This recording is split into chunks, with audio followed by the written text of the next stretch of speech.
I lost 180 pounds, and during maintenance, some of the weight came back.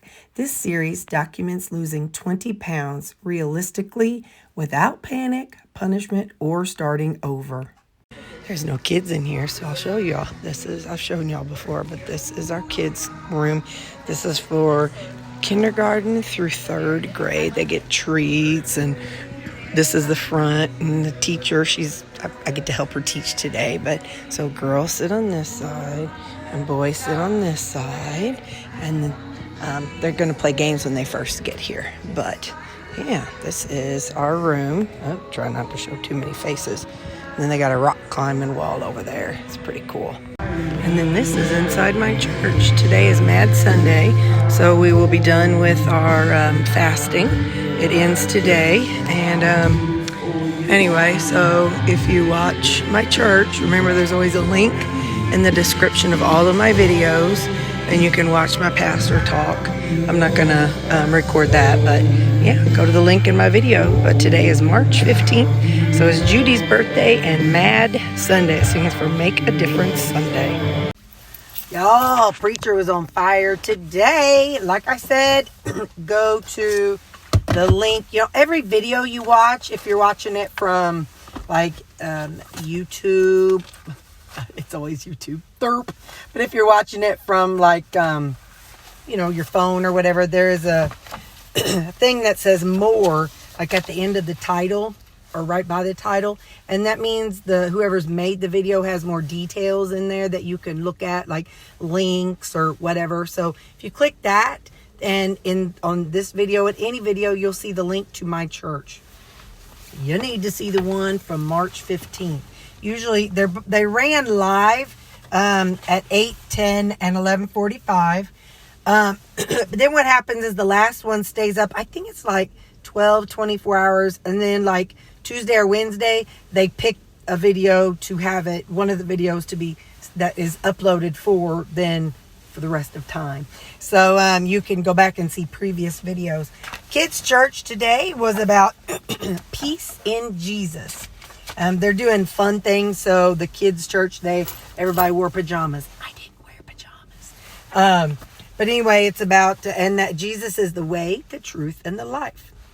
Then so it's Mad Sunday. We had to make a pledge. I put my pledge in there. We won't talk about that. Easter, I need to email or text the lady who's in charge of volunteers, let her know I could do 8 or 10 service, whichever. I'll attend one and then help at the other one, because it's going to be hectic. They may need help at 10 o'clock.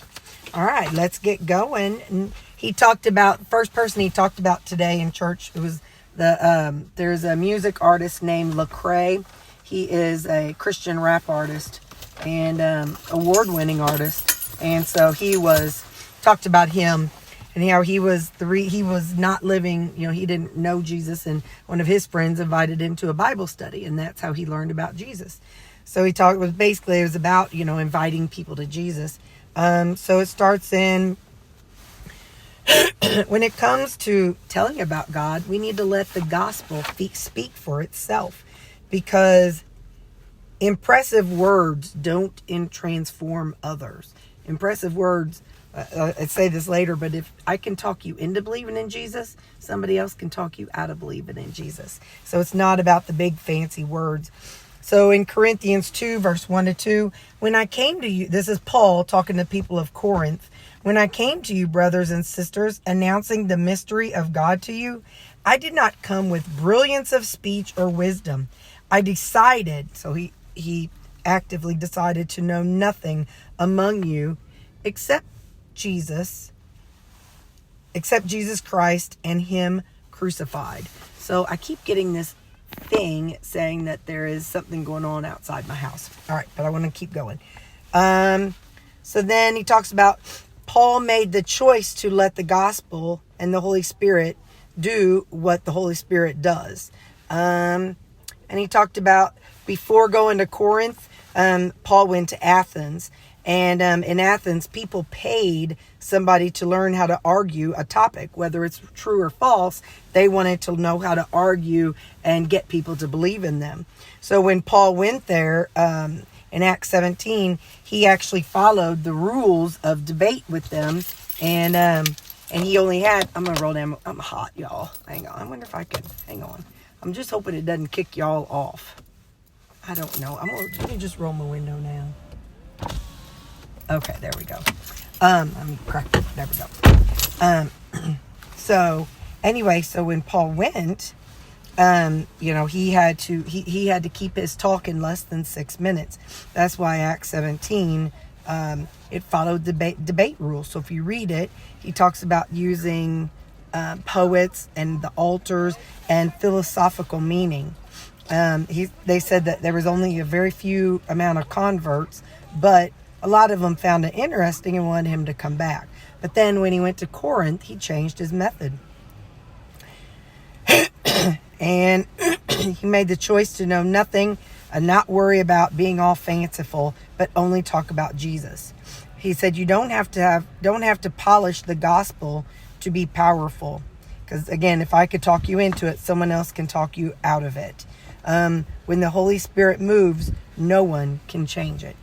Number 2, we have to choose authenticity over performance. So our authentic self and the authenticity of the Bible.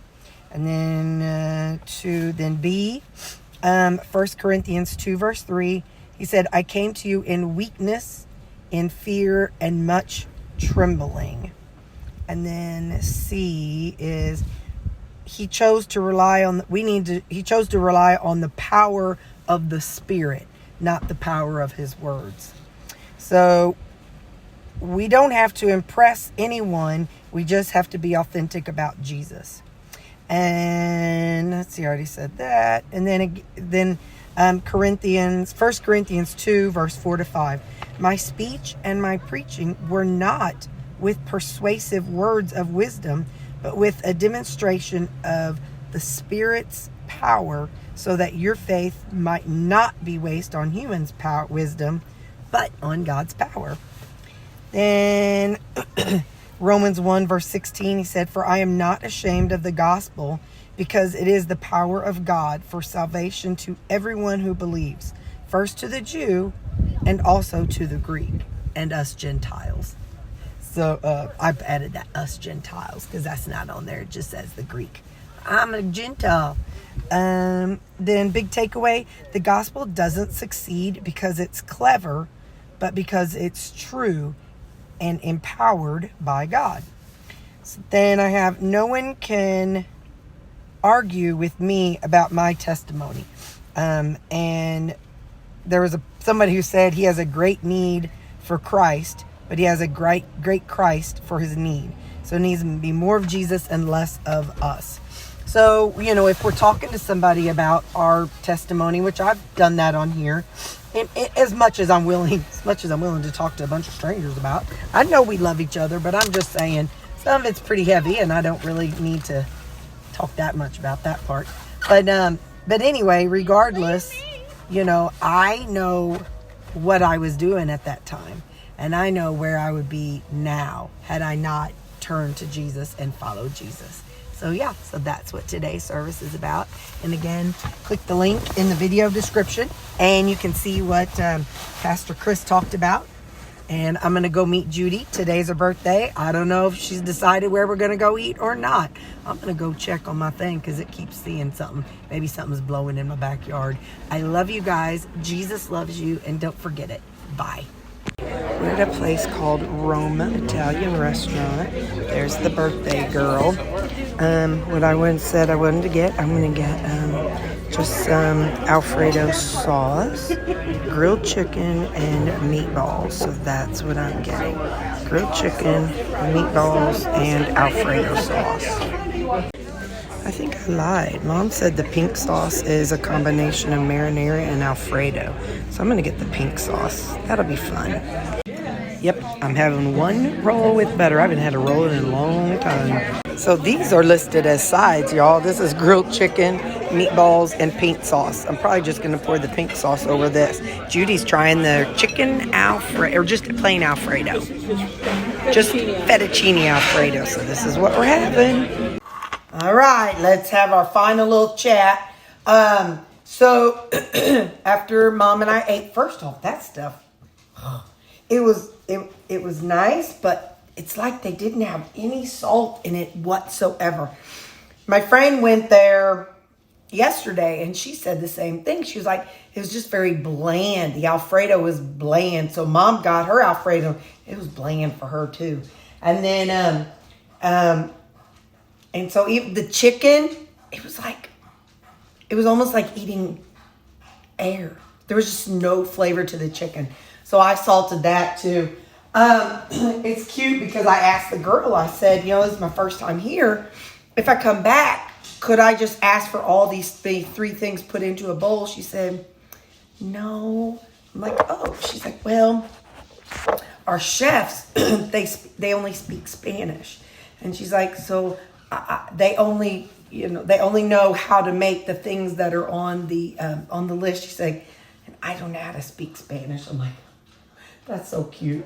Anyway, so yeah. So next time I would not get the meatballs. I feel like, I ended up taking some home, and you'll see this here in a second.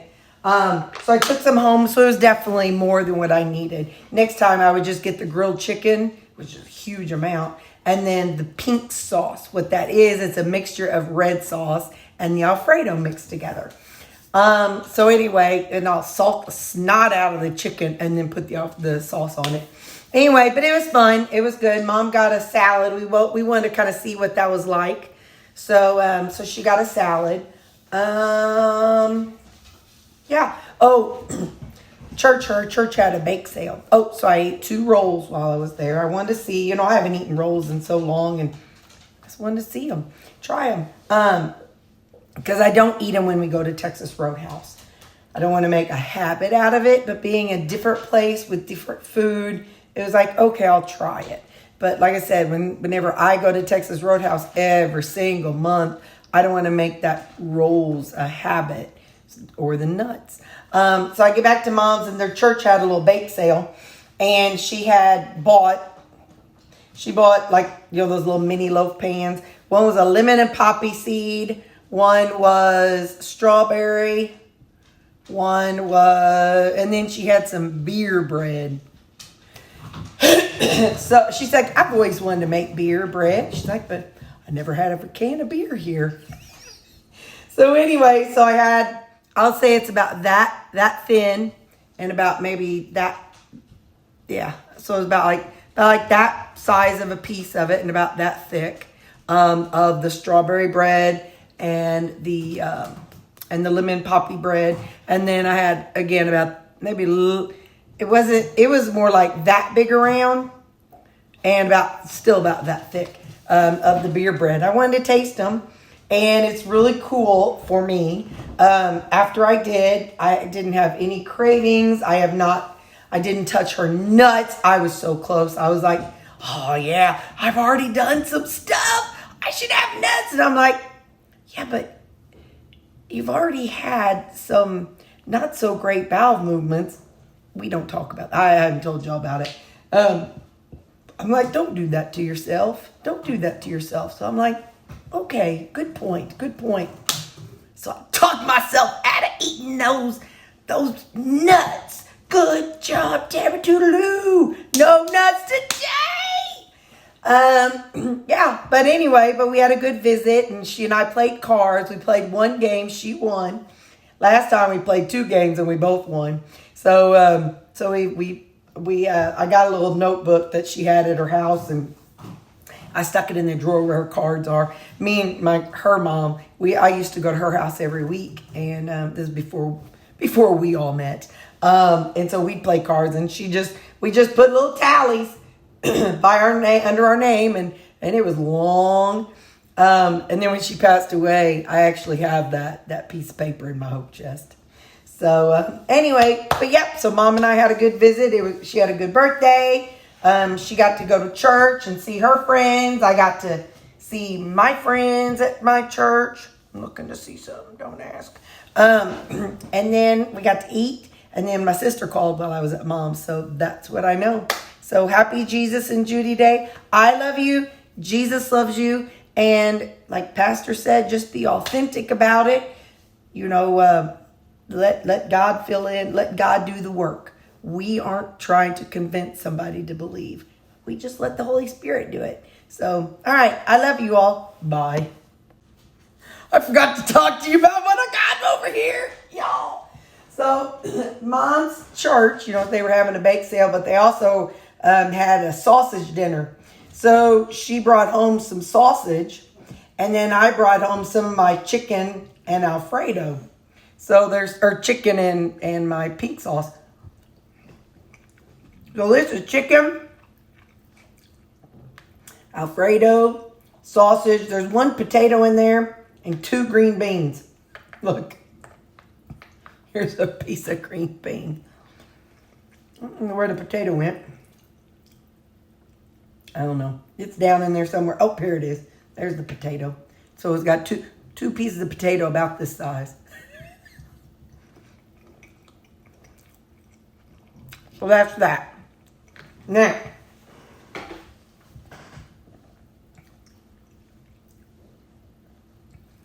I know I just ate it for lunch, but since I don't really know how I would track that, I'll eat it for supper. Tonight, since I'm not tracking this, I'm excited to try this, you guys. I had an apple, a keto chow apple, and keto chow caramel. So, this is caramel apple. Let's see what you think.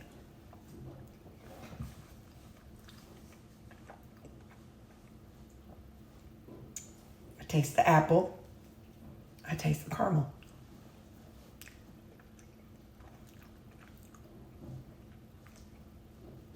That's fun. That's really fun. All right, well. I need to, Oh, and this is cream, Zevia cream soda with electrolytes and some, I poured just a shot of milk in there. Look at this, girls. They just say, hey, we're going to do what we want. So on my drive to church, I had what I had for breakfast yesterday. I had half of a pistachio pancake, half of a maple waffle pancake, and then I had, I think, 5 slices of the pre-cooked bacon. I've seen people make stuff out of their keto chow and it stays raised. Mine doesn't, because I use eggs and egg whites. I don't know what would keep it puffed up. I'll have to do more research on it. I'm too lazy to do it now. But I mean, yeah, I'm talking to y'all, so I can't. But anyway, so yeah, I wonder what I would add to it to keep it like fluffy, like a cake instead of a pancake. There was something else I was going to tell you, but must have been a lie. So, all right. I love you all. Have a good day. Bye.